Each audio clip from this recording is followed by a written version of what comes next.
Good morning students. This is a new class session for class 11 commerce in which I will explain about the small business, its definition, its features and the overall overview related to this chapter.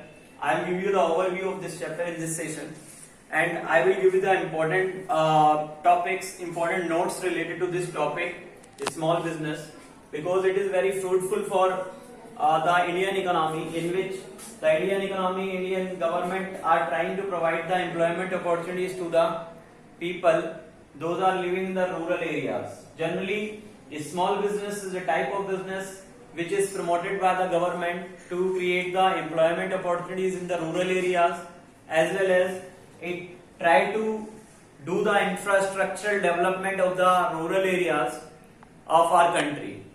They try to provide the basic amenities to the people, those are living in rural areas, by setting up the different small scale industries in that particular area. As I told you people, small scale industries are very helpful to provide the employment opportunities to the people in the backward areas. It is very helpful to create the development of the rural areas. It create the infrastructural development of the people, development of that area in which the government is setting up of the industries. So it is very helpful, it is very rich for the people of rural areas to get the basic amenities over there. Through the small scale industries, through the small business, the people also getting the general amenities over there, like hospitals, banks and other facilities they are getting in that particular area only. That is why small business is very helpful, very good for creating the employment opportunities.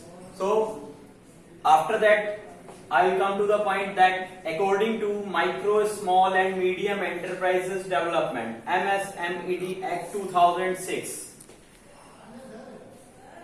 small business categorized according to the following points. Number one, number of person employed. The definition of a small business can be changed as per the number of people are employed in that particular organization. If 100 workers are employing and they are not using the machinery, then also it comes under the small scale small business. Whereas in another way we can say, if organization is using machinery, so that in that condition they have to employ only 50 workers in that particular organization to carry out the business activities. So according to the number of person employed, the definition of a small scale business can be changed. The another one is capital invested. According to this point, the small scale business can be classified under the different categories, because as per the Companies Act 1956, if a person is going to invest rupees 5 lakh, then also it will come under the small scale business. But according to the amendment made in 2015, the person who is going to invest up to 5 crore, 5 to 10 crore will also comes under the small scale business. So that the definition of small scale also changed as per the capital invested by the people to start the small scale business in that particular area. The another one is volume of output. Volume of output means that how much the companies are producing. If the companies are producing the product at a large scale, then it will not come under the small scale. They will shift it to the large scale enterprises. Whereas if the companies are producing very less number of product, then it will come under the small scale industries. The another one is power consumed. Power consumed means number of machineries. If company is using high number of machineries, then it will come under the large scale organization.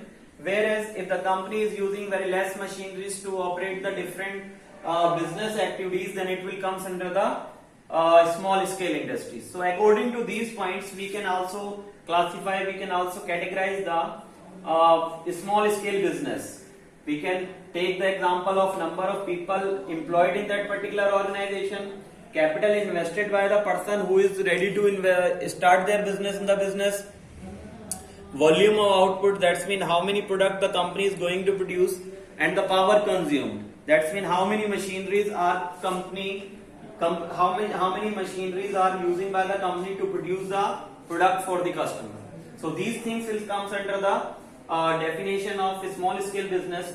After that, there are three types of industries which comes under the small scale business. The first one is micro enterprises. Micro enterprises are those enterprises which have the investment but not more than 25 lakh. That's mean the person who is ready to invest rupees up to 25 lakh, he will comes under the small scale business over there. And the another one is small scale. Small scale means the investment should be take place between 25 lakh to 5 crore. According to amendment made in Companies Act 2015, up to 5 crore can be invested under the small scale business. But if we are talking about the medium enterprises, then the investment will be raised from 5 crore to 10 crore. Then it will comes under the medium enterprises. So students, these are the classification of a small scale business. These are the areas through that the definition of a small scale business can be introduced. And the meaning of a small scale business, that's mean it is a type of business in which many people of rural areas got employment opportunities to run their business, and also these type of business are providing the employment opportunities to the people those are living in that particular area. You just look at the green board properly.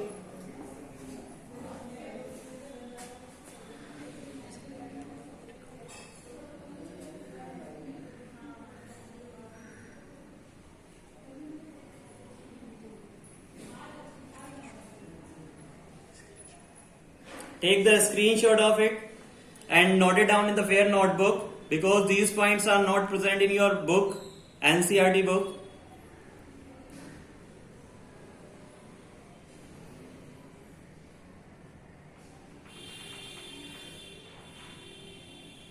Okay, again I am recalling the thing.